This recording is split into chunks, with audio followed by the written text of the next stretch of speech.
In the year of 2025, if you're into vlogging, podcasting, content creation, and you're serious about leveling up the audio, stick around. I'll give you an honest breakdown, the good, the bad, and whether this mic deserves a spot in your gear. By the end of this video, I'll share a surprising issue I found with this mic that you'll definitely want to know before buying. Let's dive in. First up, let's talk about the design. The DJI Mic Mini is insanely compact. It's so small.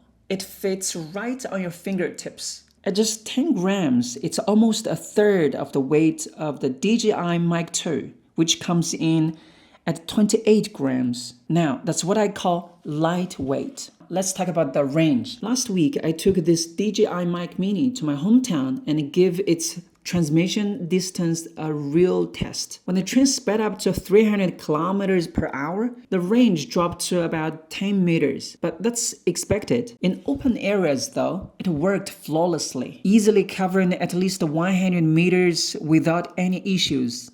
Whether you're moving around or filming at a distance, you won't have to worry about losing connection or audio quality. Another feature is its noise cancellation. Whether you're in a busy cafe or outdoor on a windy day, this mic keeps your voice clear and cuts down the background noise. This feature alone has saved me so much time in post-production. No more endless editing to clear up audio. So, who is this DJI Mic Mini really for? Is the DJI Mic Mini worth it? My answer is yes and no. I mean, if you have Pocket 3 or Action 5 Pro, I'd say absolutely yes. Buy it now, immediately. So if you're a freelancer or a content creator who uses DJI cameras, this is a no-brainer. The seamless integration and lightweight design make it a must-have. If you don't have a DJI camera or you're just shooting videos with your iPhone or Android phones, I'd recommend considering this Boya Mic Mini. It's pretty functional and get the job done. Again, no sponsors.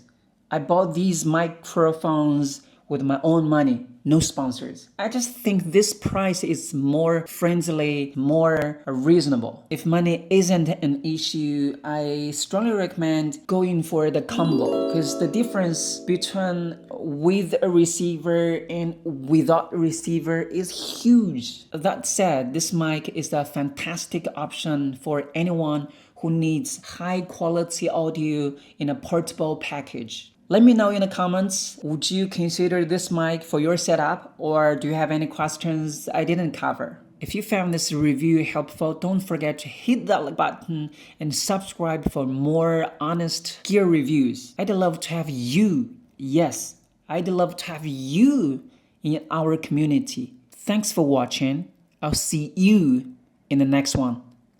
Peace.